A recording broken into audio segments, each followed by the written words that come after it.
All right. Good afternoon, adventurers. Here we are. You know what day it is. It's Friday, which means it's John's Dungeon Corner. Oh, yeah. Oh, that's right. I have an assistant today. This is the Beholder, you know, one of Xanathar's cousins. He didn't want to be named, but he wanted to come and hang out and keep an eye on things. No pun intended, of course. Okay, we're good. Yes. All right. So we have an interesting show today. Got a couple questions that need answering, of course. Um, all kinds of new things coming, but today it's been crazy out there. Happy Friday. Yes, yes, it is Friday. Welcome to the show, Sarah, as always. One of my most avid watchers. And yes, it is Friday, and here we are. So, oh, and if you didn't notice, yes, one of Xanathar's cousins are here visiting today. Just kind of popped in from the dungeon. He just wanted to keep an eye on things for him. I said that already, but that's okay. I'm going to say it again. I don't mind. All right. So today's show, as you can see, has a lot of dragons. And I chose, there was a interesting question that was asked. And I have two questions that I'm going to kind of answer. One's a multi part, and that's why all the dragons. Okay. Um, so let's get down to it. Okay. So the question, the eyes have it. That's right. So the question that we're going to get into has to do with miniature. Remember we talked about miniature sizes last week. We were kind of talking about the 28 millimeter scale, this, that, the other. So I kind of wanted to. The next question was, and it kind of ties in together because we're talking about the CR, the challenge ratings of creatures. And I was looking through the creatures, and I'm like, oh, I could use orcs, but I wanted to kind of show both the dimension of the CR rating with the size of a creature. All right. And so, what better way to do it than dragons? Because dragons start out, they have 4 stages, right? They have wormling, they have their young adult stage, then they have their adult stage, and then they have what they call their ancient stage. And now, yes, you can get into venerable dragon, but let's use the 4 stages that are. I'm just going to go with what's in the monster manual, all right? Because there are in the second monster manual, which I've brought up and talked about here, which I love. Is more, but let's just go with what's in the book, all right? Everybody's got the monster manual. See, here it is, monster manual, all right? So let's go with that. All right, so the first stage, Jason, welcome to the show. Yes, we're talking about dragons and challenge ratings. CR ratings are in the book. And because the question was, how do I stage things with creatures with my players? Because even though they're 5th level, I really sometimes can't. I've tried to, I think it revolved around 5th level, and they were having problems with challenge ratings because they put in challenge rating monsters, and it was overwhelming, and sometimes it was under. So we're going to kind of go over that. And then I want to tie it into what we talked about last week, which is the size of creatures. And that's why I have all the different stages. So here we go.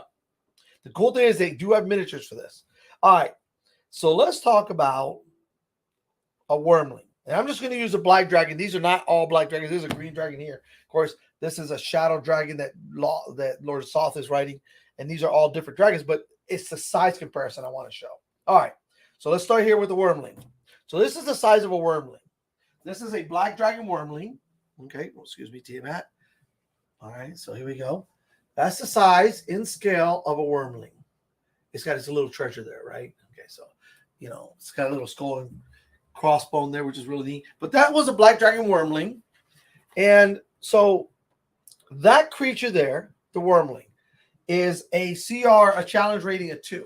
Is worth 450 experience points. All right. It has a bite and an acid breath. They start out with it. And as they go up in CR rating, let me explain I'm not going to explain the CR rating because there's a lot of numbers and things that go into that challenge rating. But for instance, okay, it's based on their armor class. It has to do with their hit points, all right, their stats, and what abilities it has. Like a black dragon wormling is amphibious. It breathes air and water. It actually has a bite and an acid breath. All right. So very basic, very simple. Okay. Not about simple, but that's its attacks. Its armor class, its hit points. and it's the stats all the way across, saving throws, and it has immunities, this kind of thing. All right. So all that goes into the challenge rating. Okay, so 450 experience points. Now, does that mean that a second level character can go out and fight it one-on-one? Probably not. I would not do that. As a base, and it's interesting because let me explain what these numbers are. One thing in here, hit points. When it comes to hit points, it's going to give you what it can have, 6d8 plus 6. So the maximum hit points this creature can have is 54 hit points. Now, it gives it an average with 33. Now, if you think about it, hello, love, welcome to the show. We're talking about dragons and how ferocious they are as they go up in level or something thereof. So its challenge rating could be that it takes, obviously it takes all that into account. And you can max out the hit points, which would be what I say was 54 hit points. Now, second level character at maxed out at most is going to have maybe, let's say, about 30. So it's at half already. So by itself, no, not a good idea. So you might want to have some friends with that. So that would kind of give you the idea. Just because a challenge rating says 2, it doesn't mean that a second level character could go, or third level character even could just go up there and fight it by itself. That's just not a good idea. And so we have to use the challenge ratings and kind of look at it and say, now, could a party around first and second level? Maybe. Now, see, together, a party, and you'd have to be careful with the first level, but a second, maybe with one third level character or a nice little mix. Yeah, I think 4 or 5 characters would be able to do it. Yes.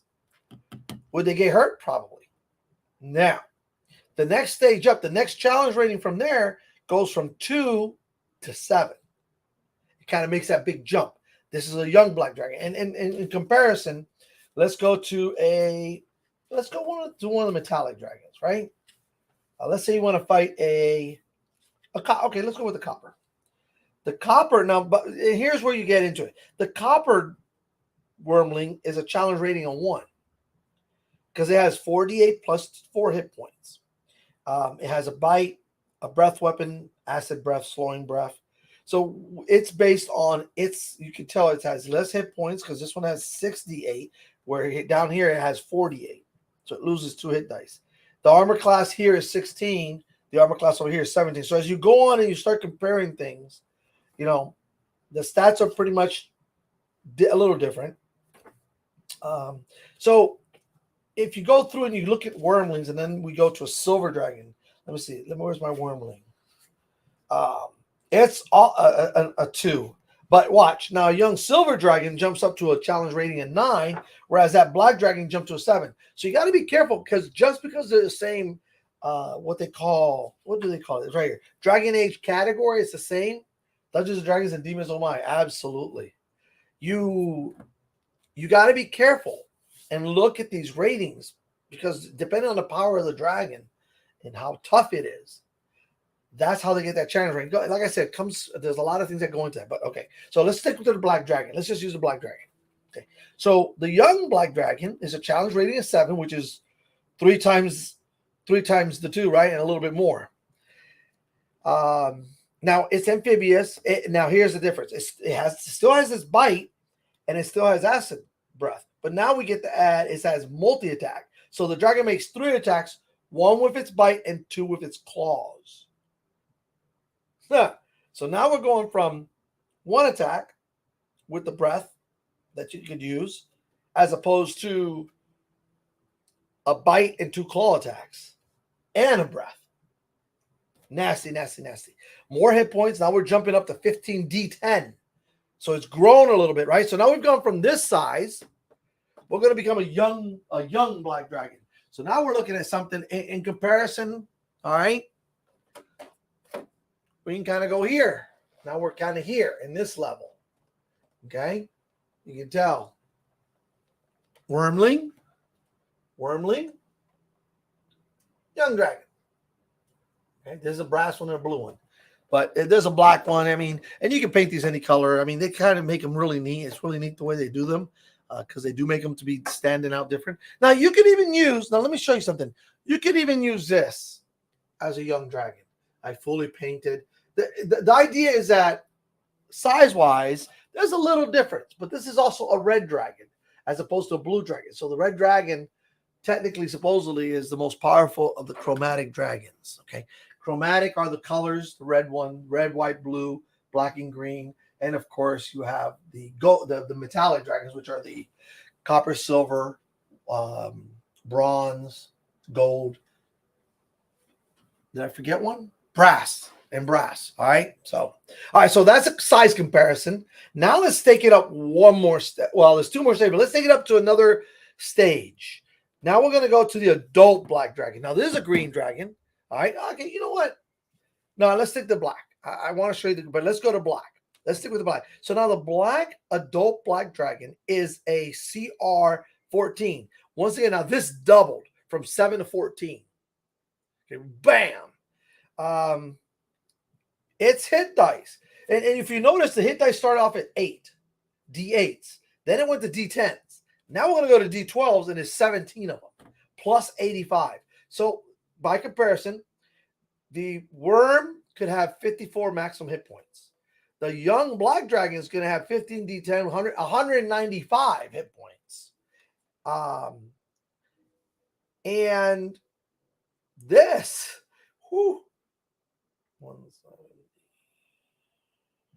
wow. 279 hit points. 17 D12 plus 85. And it's amazing. Now we're going to get into an adult. Here's what an adult dragon can do and why I suggest that you be careful when you insert something like this into your game. 17 D12. Can it be hit? Sure, it's only got a 19 armor class only. But here we go. It's amphibious. It can still breathe air. Now it has legendary resistance 3 times a day. If the dragon fails a saving throw, it can choose to succeed instead. Okay, 3 times a day. And I'm just showing you comparably how these creatures grow. Now, it still has multi-attack. The dragon can use frightful presence, and then it makes 3 attacks. So now it can use frightful presence, and it does its 3 attacks. Bite and claw, and yes, the damage for the bite and the claws gets bigger and bigger. The bite originally started at a 1d10. It went to a 2d10. And yes, of course, it is now at, it's still at 2d10. Excuse me, it didn't go up again. Oh, plus the acid damage. So now it does acid damage, which is started, I'm sorry. It does 1d4, 1d6, 1d8, 1d8. Its claw got bigger. Now it has a tail attack it can do. It has frightful presence and acid breath, of course. Legendary actions. It can detect, has a tail attack, and it has a wing attack, which costs 2 action points. But we're not going to get into that. I'm just kind of giving you the whole. I want you to really, really, really get an idea of what you're going to be running into at a CR14. And this is now the size of an adult green dragon, which you can kind of figure it could be a black dragon or any other kind of dragon. But that's the size, comparatively speaking, okay? That's big. Kind of like this size here. Okay, now this is Lord Soth. And I have these two out just because. Now, there is another level in the book that we can go up to. All right? There's yet another level of the dragons. And the size is pretty much this size, maybe a little bigger, because it's an ancient black dragon. Now we're at the ancient stage. Okay, so at the ancient, it's at a 21 challenge rating. Okay, and this is for the black dragon. I'm just going through the black dragon. Like I showed you earlier, the brass the copper was a little weaker, the silver was a little stronger. So the dragons have this hierarchy, but we're looking at a 21 challenge rating, 33,000 experience points. Okay. Armor class at this point is 22. Its hit points are 21, 20-sided plus 147. So that's huge. Amphibious still has the legendary resistance, still has the multi-attack. The bite is still the same. The claws are still the same. Tail attack, frightful presence, acid breath, detect, tail, wing. So the change here is that this thing is much more powerful. It has a lot more hit points. Its armor class went up, and its abilities go up with it. Okay, so you're looking at 21 CR. Wow, that's just crazy, right? So that's where we're at with the dragon. So you kind of see the sizes. Okay, and this can, like I said, this adult green dragon can be an ancient green dragon or an ancient black dragon, whatever. The size, they may get a little bigger, and there are some, but at this size, I think characters are gonna get the point, right? So yeah, I think at this point they get the point. The players do. So now let's talk about the ages. So a wormling is 5 years or less. So these wormlings are 5 years or younger, and they're considered medium. Now we get a young, which is considered a large. The ancient or the adult, and they're 6 to 100 years old.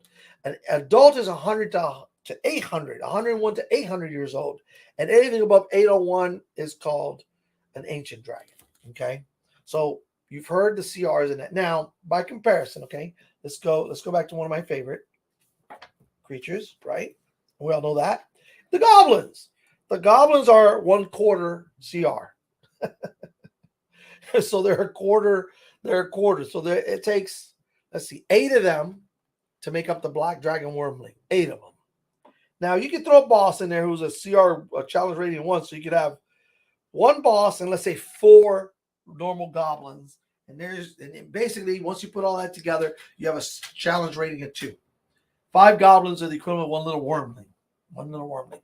Now, if you went up to here, which we're at 7, now we're looking at, you can kind of see the equivalent of how this all works itself out as far as challenge ratings. So, and what led to this was, the question was, they were thinking of using these bigger CR creatures as like stop blocks. And what I mean by that is, okay, so let's say your characters are in a dungeon. You get this dungeon, and you don't want them to go down away. Or you don't want them. This is kind of one of those dungeons where it branches off into different sections, and this section is like for higher level characters because it goes down into wherever, and you kind of want them to stay in the first 2 levels, right? So they were thinking, oh, well, I'll just put this big creature in there, but luck may have it that the creature could be defeated, then they go down to a CR level that really wasn't meant for them, and you could basically kill the party, and that's one way to stop it, of course, but that's where CR ratings are so important, is you kind of look at your party and you say, okay, well, they're all 3rd level. So you can kind of say, okay, I can use CR 3 and below creatures. All right, that's a good guide. And the other way, and I talked about this earlier, is kind of look, you can have one, let's say a CR 4 creature, maybe as the boss, or maybe even a CR 5 if they're not meant to kill them. Just kind of whittle them down and kind of get a taste of things to come. A little bit of foreshadowing. Okay, here's a CR 5 creature. Or 4 creature. That's kind of like the main baddie, but not quite the boss, right? And you can play with that. Just remember, everything's got an XP cost, an XP reward.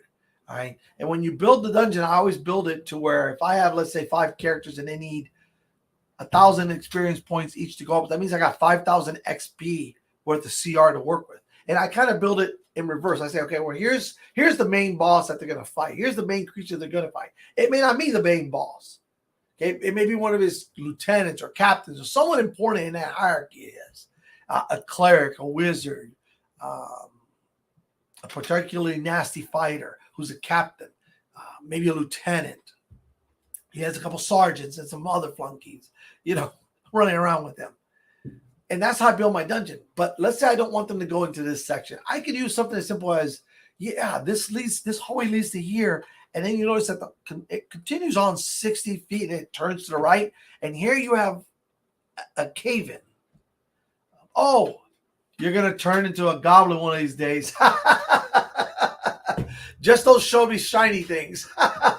My mom, and that's true, because I'll tell you what, my mom loves shiny things. So we may have some goblin somewhere in the bloodline. I don't know. I am quick, so never know. All right. So, yes, I'm wearing TMX. Well, I haven't even talked about that yet, but I'm going to get to this. Jason, you may be right. So that's kind of like one of the things you can do. You can set a chasm that they can't quite get across yet until they get higher level, or they find something in the dungeon that allows them to cross over. There's different ways of doing it, to where you can put a stop point. That's what I call them, just a stop point. I don't want you to go any further here. Yes, I could drop a dragon in there, but oh boy, Well, he just used to be, that's his chamber, but then it kind of ruins what's behind it, So you can use a big creature. You could put, a guard post there that has an ogre, couple hobgoblins, some goblins, and maybe a wolf or a warg or two.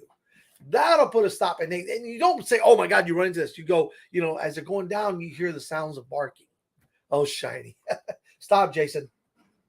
And you're going down the hall and you hear snarls and such up ahead. Uh-oh, that should alert the party, hopefully.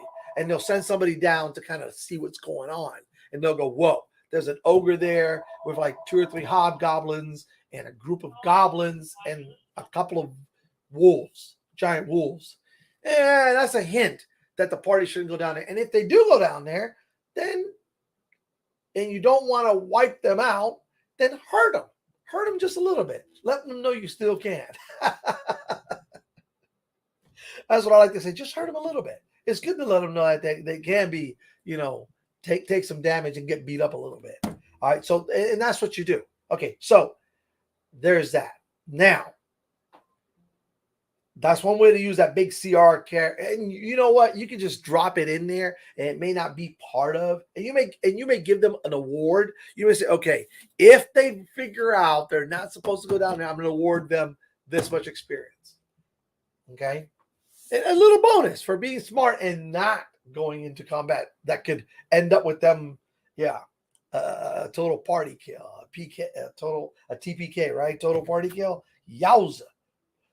But if they don't take the hint, what can I tell you? Sometimes they won't take a hint. And yeah, the shiny sword and shiny halberds and shiny shields get the better of them, right? All right. So I saved these two for last. I want to talk about them. Now, Lord Salt I just kind of brought out here because it's a very unique figure. It's very neat. And you can build, and this is the other part of this question, is you could build a campaign around this. In fact, there is a campaign already built. The Tiamat is 2 books, 1st through 15th, and is built around Tiamat, the cult of Tiamat, and that kind of thing. I brought her out here because, and I know you've seen her before, but so here's your adult green dragon, right? It's big, it's nice. Well, here's your adult green dragon anyway, and red and blue and white and black, because Tiamat is the goddess of all chromatic. She's the top tier CEO of all chromatic dragons, and she is just unbelievable. And you do not want to mess with her. I'm not even going to bother telling you what the CR rating is. It's outrageous. She is, unbelievable. That's all I'm going to tell you. It's unbelievable. Yeah. Her stats are off the chain. Just imagine if those were the stats I just read to you about an ancient dragon. Imagine, and I think she's at the venerable level, which is amazing, just simply amazing. But there she is in her full glory. You can only imagine. I mean, that's a wormling compared to her. Okay, so there you go. It's pretty outrageous. This is something you build a campaign behind, and they did. And you can do it on, you can build your own campaign. But there is a campaign that has Tiamat in it. And I've not played the Dragonlance campaign, so I'm not sure where Lord Soth comes in, but he is a very instrumental character in Dragonlance. Actually, and in Ravenloft also.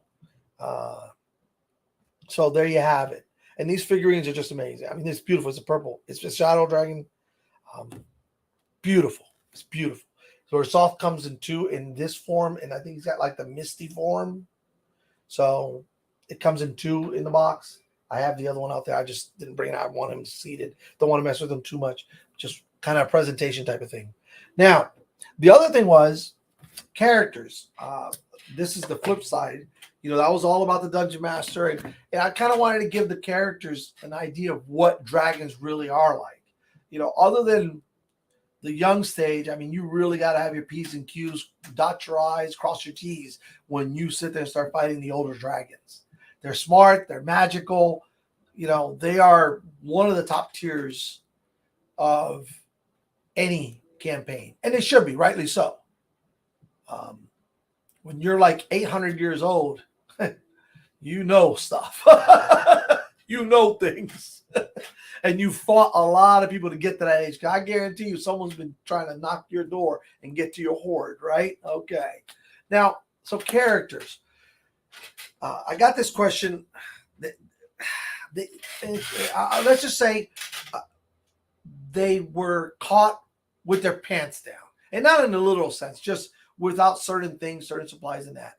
Okay, so and I think I've talked to you about this, but when you go off set out on an adventure, it really doesn't matter what level you are. Okay, whether you're first level, or your 20th level, or 30th level, or whatever level you may be. All right. You have a finite number of spells. You have a finite number of ability times you can use certain abilities. You have a finite number of a lot of things. Okay. There are a lot of things that you can do in order to supplement those abilities and those spells. All right. Take, for instance, scrolls. I mean, there you can pen your own. If you're a magic user, a wizard, you can pen your own scrolls eventually. There's a lot of things that you can do. Not in the literal sense. No, they didn't. Yeah. Well, no, sometimes you never know. Maybe. But there are things like scrolls that will allow you to carry extra spells. Yes, eventually there are magical items that will let you carry and access magical abilities. Wand of Magic missiles, lots of Staff of Healing, rods. They're just rings. So there are a lot of things that will supplement magic. I'm just scratching. Sorry, I'm just throwing some things out there. Hey, brother, how are you? Look, it's a dragon show. Welcome to the show. Willie just jumped on from New York, so we were talking about dragons in there. Oh, and the Beholder. Yeah. By the way, in case.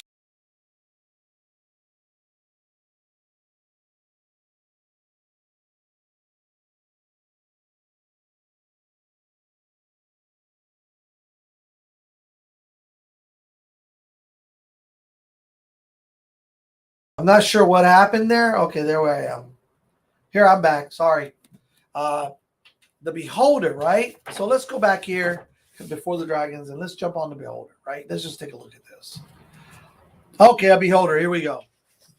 Whew, Beholders. A Beholder is a challenge rating of 13. And listen, it's all magic. It's just not good. There is another one that's a challenge rating of 14, which is a Death Tyrant. But we're not going to get into that. I just kind of wanted to throw that out there because he's here. I didn't mean to ignore you. I didn't know how much you wanted me to talk about you. So, all right. He was giving me the eye. Anyway, sometimes you just got to have fun on the show, right? So, players, even at first level, you start out with some money. Now, I know you don't start with a lot, but let me tell you something.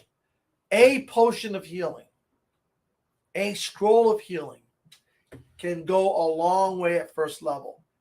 When you go out on an adventure, and of course, this may take, you can do it through role playing, or you can just go up there and say, hey, look, find a merchant, go to the local church or something, and say, look, we would like to make a donation, and in return, can you help us with some medicinal, with some curatives?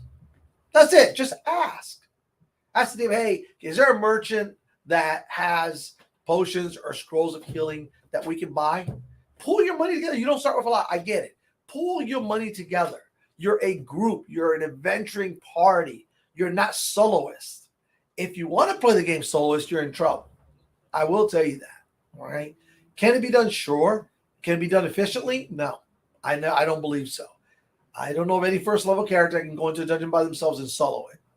That may work in video games, ladies and gentlemen, but not so much in Dungeons and Dragons, unless the game is designed for a solo adventure. All right. If I build an adventure, I can tell you, if I build an adventure for a group of party from 4 to 6, and one person decides to solo it, they're dead. They will not survive probably the first encounter, because there's a lot of things that, if you're a fighter, you can't find traps very good. You have no magic available to you. You have a high armor class. You got to have a lot of hit points. You still only got one attack. A second one if you're carrying along, and if you use your bonus action. your bonus action attack. Okay, there's 10 kobolds. Yeah, see what I'm getting at? Eventually, you're gonna get hit. Eventually, there's no healing.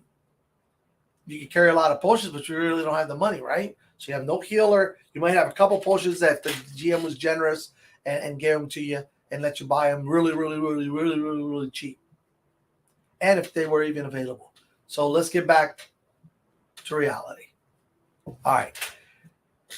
The party. You won't have a lot of magical items available to you. You only got a limited number of spells and things like that. So buy some potions, buy some curative, buy. Listen, go into town and buy. See if somebody's selling medicinal herbal patches, curative. What do I call them? Oh my gosh, I can't. Something I have in my head. I can't remember the name of it. The patches. They're like a patch. You put it on. They're made with herbs. They don't heal a lot, but it's something to help you out. You need 1 or 2 hit points. You put one of these on, and there you go. So there's a lot of things that, especially for first level characters, ask your DM. Even if they don't use something normally, hey, is there like a herbalist in town that may have some curative patches that we can use? They may go yes. They may go no. But if you don't ask, you'll never know. Right? That's what I'm talking about. A little bit of role play goes a long way in helping yourselves out. For a couple silvers, you may be able to get a couple of like poultices. That's what I call them. Poultices that you can put on, and they do 1d3 or 1d2, 1d3. Is it a lot of healing? No. But when you've only got 10 hit points, yeah, it is. It's a 30. You roll a 6, a 5 or a 6, it becomes a 3. You just cured 33% of your hit points. Whoa, time out. Right? Okay.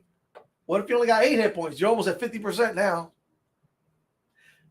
You got hurt. You got 10 hit points, and you're down to and you lost 2. You gonna use a cure light wound spell for that? No. You want to use a whole potion for that? No. You use a poultice, you roll, you got 3 back, you're missing 2. Guess what? Who cares? The other one gets wasted, but now you wasted 1 hit point as opposed to a possible off of a spell 6 to 8 maybe, off of the potion maybe a 4 to 6. So think. You got to think, and that's very important. All right, think ahead.